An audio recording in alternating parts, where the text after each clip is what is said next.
Salve galera! Tamo aí começando mais um vídeo do canal e hoje vamos falar da terceira aula sobre Grécia. Tá na hora da gente conversar um pouco sobre o período clássico. Período clássico grego é o tema da aula de hoje e depois, no finalzinho, o último período, que é o período helenístico. Vamos lá então?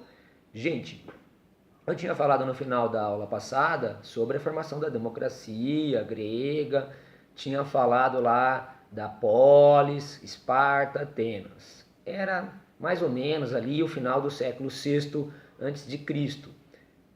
Quando a gente entra no século V, nossa, um fato, logo no comecinho do século V, antes de Cristo na Grécia, acontece assim um fato marcante, um fato, né, vamos chamar de fato clássico.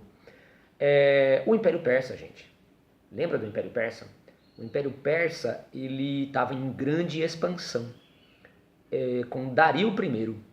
E faz todo sentido, né? Quando você olha o mapa, a expansão do Império Persa, evidentemente que vai levar a que este império fique às portas do mundo grego.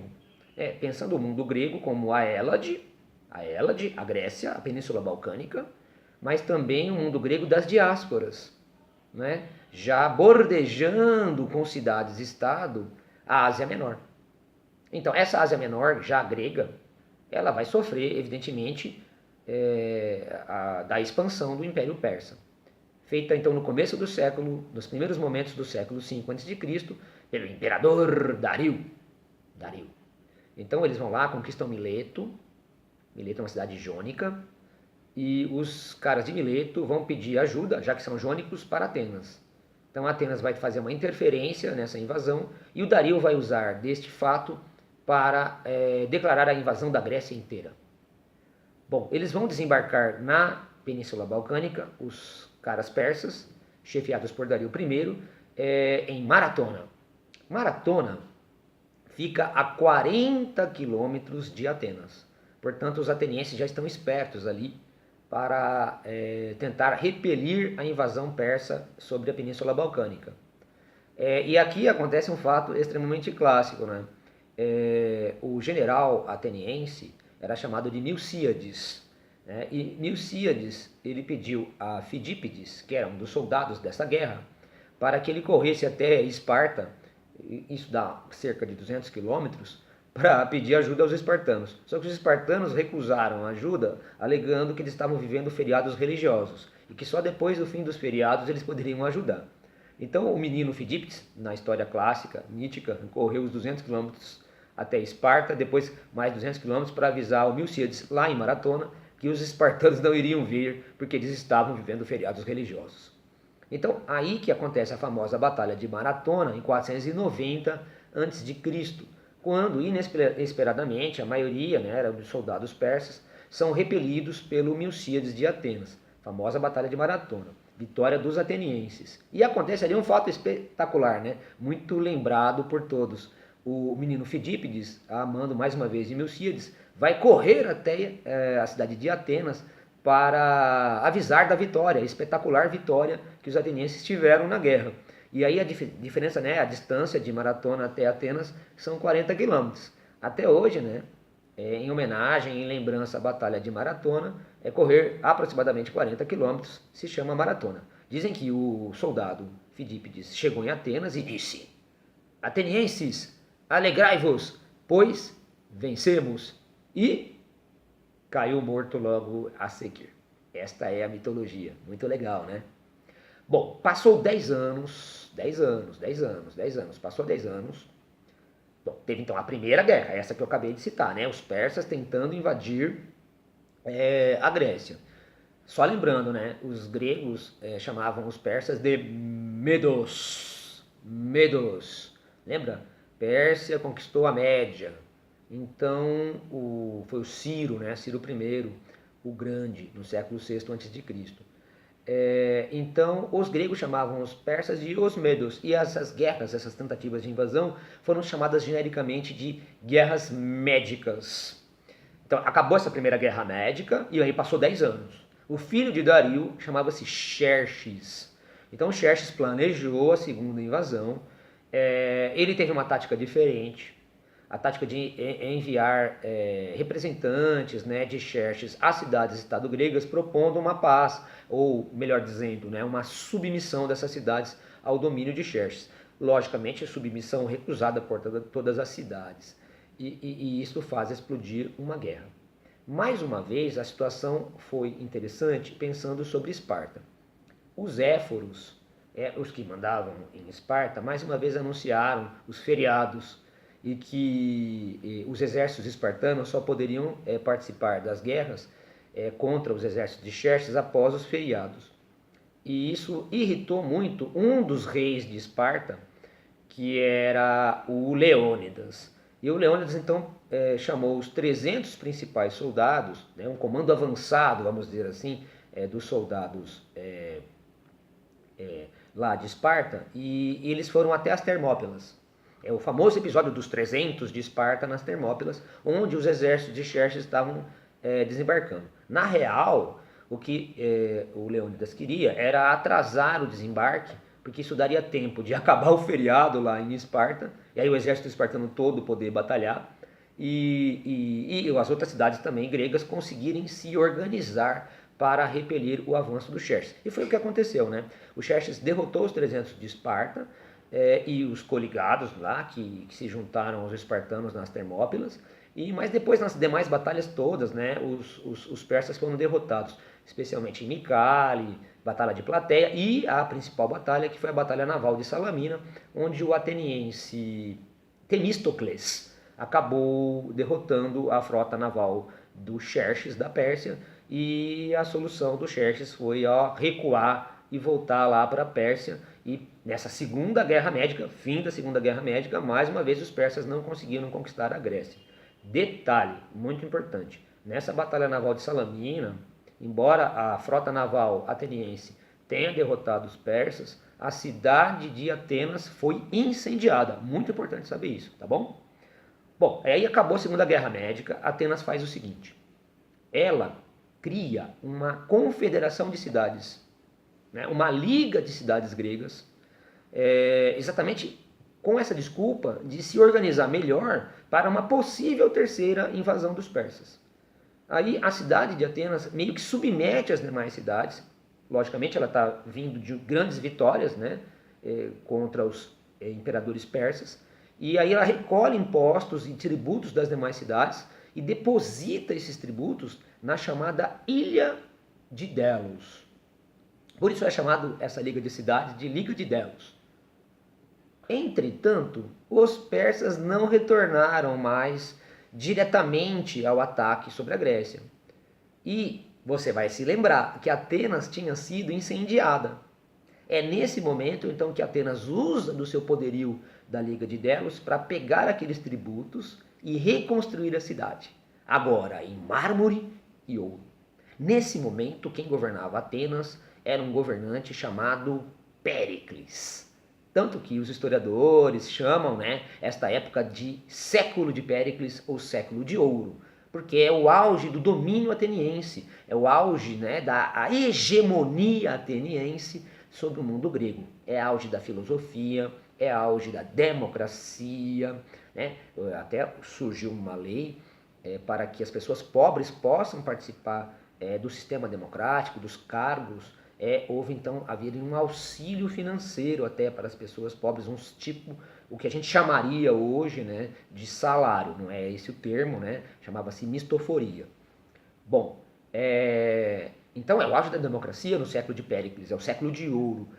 O arquiteto Fídias, a mando de Péricles, foi lá e construiu um novo templo na Acrópole de Atenas, né, o Pártenon.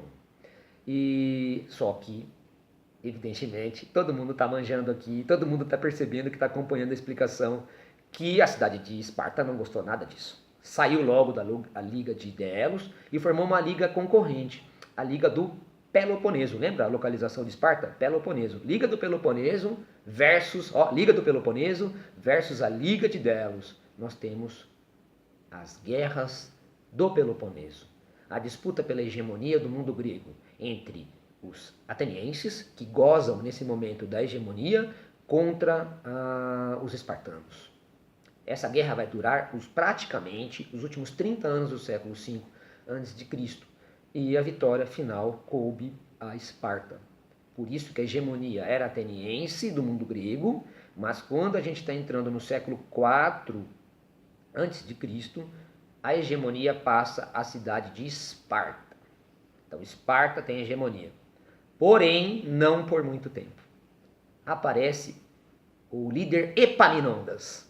Epaminondas era o líder de uma cidade chamada Tebas. E Tebas derrota Esparta, e agora a hegemonia do mundo grego é de Tebas. Agora acompanhe o raciocínio, por favor, acompanhe o raciocínio. É guerra atrás de guerra. É primeiro expulsar os persas, depois a briga de Atenas contra Esparta, depois a briga de Esparta contra Tebas. São décadas de muitas guerras internas. Algumas pessoas usam o termo de guerras intestinas. É tipo uma guerra civil, uma guerra fratricida entre os próprios gregos. O enfraquecimento do mundo grego abriu espaço para o rei da Macedônia. Macedônia seria então um reino unificado, olha a diferença com a Grécia, né? Cidades-estado. A Macedônia lá no norte é um reino unificado, governado por Filipe II, o Caolho. Então Filipe II estuda o mundo grego, percebe o enfraquecimento do mundo grego e na Batalha de Queroneia, em 338 a.C., conquista a Grécia inteira. Agora a Grécia inteira, as cidades-estado perdem a autonomia, porque a Macedônia os conquista. Filipe II é agora o imperador da Grécia e imperador da Macedônia. Beleza, 338 a.C. É o início, atenção, do último período grego, chamado período helenístico. Período helenístico começando no século IV a.C., indo até o século II a.C. Passou 2 anos, 336, portanto, morreu Filipe assassinado, supostamente por um persa. Alguns dizem que foi sua ex-mulher que planejou o assassinato. De qualquer forma, seu filho acaba assumindo o trono. O filho de Filipe II era o incrível, o famoso Alexandre, depois chamado de Alexandre o Grande. Alexandre o Grande, que estudou em sua juventude em Atenas e foi aluno de Aristóteles, portanto se via como um rei filósofo. Ele não cessou seu pensamento e seus esforços de pegar este império grego, e ele assume aos 20 anos de idade e vai morrer lá entre os 32 ou 33 anos de idade. Nesses aproximadamente 12 anos, ele vai conquistar o Egito, a Fenícia, a Mesopotâmia e vai conquistar também a Pérsia, onde vai derrotar Dario III. Então forma um grande império. Chega até a conquistar partes da Índia, chegando ao rio Ganges. Aprenda o seguinte, aluno. À medida que o Alexandre vai expandindo o seu domínio e levando a cultura grega, constituiu várias cidades chamadas Alexandria. A Alexandria da Grécia, por exemplo, a Alexandria do Egito, por exemplo, é muito famosa, está aí até hoje. Depois teve a biblioteca, depois teve o farol, tudo de Alexandria, não é? Quando ele espalha a cultura grega, essa cultura grega ela não fica a dominante sozinha no mundo oriental. Acaba havendo uma mistura da cultura grega com a cultura oriental. E a fusão da cultura grega e oriental tem um nome muito específico. Chama-se de helenismo. Portanto, o período helenístico é marcado pelo helenismo, a fusão da cultura grega levada por Alexandre. E ela se funde com a cultura oriental. Lembrando que o Alexandre morre prematuramente aos 32 para 33 anos de idade. E, evidentemente, que ele não tinha descendentes, herdeiros. O seu grande império conquistado foi dividido entre seus generais. Por exemplo, o general Ptolomeu vai se transformar no guardião do corpo embalsamado de Alexandre, vai levar ao Egito, onde Alexandre vai ser então, os seus restos mortais serão depositados no templo, e aí esse general Ptolomeu vai ser o novo faraó do Egito. Portanto, entre os séculos 4, 3 e 2 e até 1 a.C., os faraós do Egito são gregos, chamada dinastia Ptolomaica. Por isso, inclusive, que as tropas de Napoleão encontraram aquela pedra de Roseta, em que você tem o faraó colocando as suas ordens em grego e também no hieróglifo demótico. E aí foi por isso, inclusive, por causa disso que houve a transcrição dos hieróglifos. É muito importante essa história, porque os faraós eram gregos. É a época helenística. Em Atenas surgiu um templo à deusa Ísis do Egito. Veja a fusão. A ideia lá no mundo ocidental de escrever mesmo as leis, essa tradição que vem do Código de Hammurabi. Muito bem, gente. Esse mundo helenístico, que vai muito além da vida do Alexandre, que morre no século IV, vai para o 3, para o 2, e exatamente no século 2 a.C., que Roma conquista a Grécia e este Império Alexandrino. E aí é o fim do período helenístico e o início do período romano. Beleza? Falando em Roma, todos os caminhos levam a Roma. Próximo vídeo, continuaremos com a Antiguidade Clássica e vamos começar a explicar para você Roma Antiga. Deixa seu like, se inscreve no canal e tamo junto!